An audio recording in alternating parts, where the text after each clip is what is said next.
નમસ્કાર મિત્રો દેશ અને દુનિયાના સુપરફાસ્ટ સમાચારમાં તમારું સ્વાગત છે। હત્યાના આરોપમાં અભિનેત્રી નંદિની કશ્યપની ધરપકડ કરવામાં આવી છે। આસામી અભિનેત્રી નંદિની કશ્યપની હિટ એન્ડ રન કેસમાં હત્યાના આરોપસર ધરપકડ કરવામાં આવી છે। અભિનેત્રીએ ગુવાહાટીના દખીખનગાંવ વિસ્તારમાં પૂરપાટ ઝડપે કાર ચલાવીને 21 વર્ષના બાઇક ચાલકને ટક્કર મારી હતી અને ઘટના સ્થળેથી ભાગી ગઈ હતી। યુવાનનું સારવાર દરમિયાન મોત થયું છે। આ ઘટનાથી આસામી ફિલ્મ ઇન્ડસ્ટ્રીમાં સન્નાટો પણ વ્યાપી ગયો છે। મિત્રો, અન્ય મહત્વના સમાચારની વાત કરીએ તો ગઈકાલથી બદલાઈ ગયા યુપીઆઈના નિયમો। ઓઇલ કંપનીઓએ કોમર્શિયલ ગેસ સિલિન્ડરમાં ભાવમાં 34.50નો ઘટાડો કર્યો, જ્યારે ઘરેલું ગેસ સિલિન્ડરના ભાવ યથાવત છે। યુપીઆઈ પેમેન્ટ નિયમોમાં પણ બદલાવ થયો છે। હવે એક દિવસમાં 50 વારથી વધુ બેલેન્સ ચેક કરી શકાશે નહીં। એસબીઆઈએ ક્રેડિટ કાર્ડ પર મળતું ઇન્સ્યોરન્સ કવર હવે બંધ કર્યું છે। એવિએશન ટર્બાઇન ફ્યુઅલ 3% હવે મોંઘું થયું છે। મિત્રો, અન્ય મહત્વના સમાચારની વાત કરીએ તો સોનાના ભાવ ઘટ્યા, ચાંદી તૂટી। 1 ઓગસ્ટના રોજ સોનાના ભાવમાં 470 રૂપિયાનો ઘટાડો નોંધાયો। દિલ્હીમાં 24 કેરેટ સોનાનો ભાવ 1,20,000 રૂપિયા છે પ્રતિ 10 ગ્રામ છે, જ્યારે 22 કેરેટ સોનાનો ભાવ 91,690 રૂપિયા પ્રતિ 10 ગ્રામ છે। રાજ્યમાં 22 કેરેટ સોનાનો ભાવ પ્રતિ 10 ગ્રામ 91,740 રૂપિયા અને 24 કેરેટ સોનાનો ભાવ પ્રતિ 10 ગ્રામ 1,70,000 રૂપિયા છે, જ્યારે ચાંદીના ભાવમાં 1,620 રૂપિયાનો ઘટાડો નોંધાયો છે। ચાંદીનો નવો ભાવ 1,10,000 અને 60 રૂપિયા પ્રતિ કિલો જોવા મળી છે। મિત્રો, અન્ય મહત્વના સમાચારની વાત કરીએ તો ભારતીય નૌકાદળની તાકાતમાં વધારો થયો। ભારતે તેની નૌકાદળને હિમગીરી નામનું સ્વદેશી મલ્ટી રોલ સ્ટ્રીટ ફ્રિગેટ આપ્યું છે, જે દુશ્મનો માટે ચેતવણીની ઘંટડી છે। કોલકાતાના Garden Reach Shipbuilders and Engineers દ્વારા બનાવવામાં આવેલ તે પ્રોજેક્ટ 17A હેઠળ બનાવવામાં આવી રહેલા 7 યુદ્ધ જહાજમાંથી એક છે। તે બ્રહ્મોસ મિસાઇલ અને બરાક 8 જેવા અદ્યતન શસ્ત્રોથી સજ્જ છે। આ પહેલા ઉદયગીરી નામનું બીજું યુદ્ધ જહાજ સોંપવામાં આવ્યું હતું। મિત્રો, અન્ય મહત્વના સમાચારની વાત કરીએ તો સરદાર સરોવરના 15 દરવાજા ખોલાશે। ભારે વરસાદને કારણે રાજ્યના નદી નાળા છલકાઈ ગયા છે। આવામ ગુજરાતની જીવાદોરી સમાન સરદાર સરોવરમાં સતત પાણીની આવક થઈ રહી છે, જે કારણે ડેમની સપાટી 132.87 મીટરે પહોંચી છે, જે મહત્તમ 138.68 મીટર સપાટીથી માત્ર 5.81 મીટર ઓછી છે।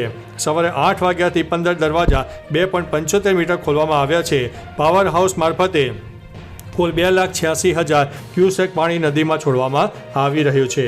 મિત્રો, અન્ય મહત્વના સમાચારની વાત કરીએ તો સુરેન્દ્રનગર વઢવાણ મેળાની હરાજી। જન્માષ્ટમી નિમિત્તે વઢવાણ મેળા માટે 4 અરજી રિજેક્ટ થવાને કારણે 10 દાવેદારો વચ્ચે બોલી લાગી હતી, જ્યારે સુરેન્દ્રનગર માટે 8 દાવેદારો હરાજીમાં જોડાયા હતા। ગત વર્ષે 46.20 લાખની અપસેટ પ્રાઇઝ માટે વલવાણ મેળાની 55.26 લાખમાં હરાજી થઈ। આ વર્ષે વઢવાણ મેળાના મેદાનની રૂપિયા 85,56,180 રૂપિયામાં હરાજી થઈ છે, જ્યારે ચાલુ વર્ષે સુરેન્દ્રનગર સાયન્સ કોલેજના ગ્રાઉન્ડની 1,51,000 રૂપિયામાં હરાજી થઈ છે। મિત્રો, અન્ય મહત્વના સમાચારની વાત કરીએ તો મોહન ભાગવતને પણ ફસાવાનું કાવતરું ઘડાયું હતું। માલેગાંવ બ્લાસ્ટ કેસની તપાસ કરી રહેલી એટીએસની ટીમના પૂર્વ સભ્ય મહેબૂબા મુજાવરે NIA કોર્ટને જણાવ્યું કે તેમને એવા કામો કરવાનું કહેવામાં આવ્યું કે જેનો માલેગાંવ સાથે કોઈ સંબંધ નથી। તેમણે RSS વડા મોહન ભાગવતની ધરપકડ કરવાનો પણ આદેશ આપવામાં આવ્યો હતો, જ્યારે ના પાડી તો મને સસ્પેન્ડ કરવામાં આવ્યો અને ખોટા કેસોમાં ફસાવવામાં આવ્યો। મહેબૂબા મુજાવર પ્રમાણે આ કેસમાં આખરી તપાસ નકલી હતી। મિત્રો, અન્ય મહત્વના સમાચારની વાત કરીએ તો ભારતમાં રહેવા બદલ અભિનેત્રીની ધરપકડ। કોલકાતા પોલીસે બાંગ્લાદેશી અભિનેત્રી શાંતા પોલની નકલી દસ્તાવેજો સાથે ભારતમાં રહેવા બદલ ધરપકડ કરી છે। બરિશાલની રહેવાસી શાંતા પોલ પાસેથી નકલી આધાર અને મતદાર કાર્ડ મળી આવ્યા છે। મોડેલિંગથી પોતાની કારકિર્દી શરૂ કરનારા શાંતાએ મિસ બ્યુટીફુલ આઈઝનો ખિતાબ પણ જીત્યો છે અને ઘણી ટીવી ચેનલો, જાહેરાતોમાં તેમજ બંગાળી અને દક્ષિણ ફિલ્મોમાં પણ કામ કર્યું છે। તેણે હાલ 8 ઓગસ્ટ સુધી પોલીસ રિમાન્ડ ઉપર મોકલી દેવામાં આવી છે। મિત્રો, અન્ય મહત્વના સમાચારની વાત કરીએ તો ગંભીરા બ્રિજ ઉપર લટકતું ટેન્કર ઉતારવાની કામગીરી શરૂ। વડોદરાના ગંભીરા બ્રિજ ઉપર 23 દિવસથી લટકેલા ટેન્કરને બહાર કાઢવાની કામગીરી આખરે શરૂ કરવામાં આવી છે। આણંદ કલેક્ટરને જવાબદારી સોંપાયા બાદ પોરબંદરની એક ખાનગી કંપનીને આ કામ સોંપાયું છે। ટેન્કરને બહાર કાઢવા માટે ક્રેનને બદલે બલૂન ટેકનોલોજીનો ઉપયોગ થવાની શક્યતા છે। મુખ્યમંત્રી ભૂપેન્દ્રભાઈ પટેલે આ મામલે અધિકારીઓને ઠપકો આપ્યા બાદ આ કાર્યવાહી વેગીલી બની છે। મિત્રો અન્ય મહત્વના સમાચારની વાત કરીએ તો શાક માર્કેટમાં થયો પ્રચંડ બ્લાસ્ટ. સુરતના બારડોલીમાં વાસણની દુકાનમાં બ્લાસ્ટ થયો. દુકાનદાર દુકાન ખોલી રહ્યો હતો ત્યારે જ બ્લાસ્ટ થતાં તે ઈજાગ્રસ્ત થતા તેને સારવાર અર્થે હોસ્પિટલમાં ખસેડવામાં આવ્યા. બ્લાસ્ટ એટલો તીવ્ર હતો કે દુકાનોનો સ્લેબ પણ ધરાશાયી થઈ ગયો. તેમાં શાક માર્કેટમાં બ્લાસ્ટ થતાં વહેલી સવારે અફરાતફરીનો માહોલ પણ સર્જાયો. ઘટનાની જાણ થતાં જ બારડોલી ફાયર ઘટના સ્થળે પહોંચી ગઈ. બ્લાસ્ટ કેવી રીતે થયો તે જાણવા માટે હવે તપાસ શરૂ કરવામાં આવી છે. મિત્રો અન્ય મહત્વના સમાચારની વાત કરીએ તો આપની ગુજરાત જોડો જનસભા 2027 વિધાનસભાની ચૂંટણી પહેલાં ગુજરાતમાં આપ દ્વારા ગુજરાત જોડો જનસભાની શરૂઆત કરવામાં આવશે.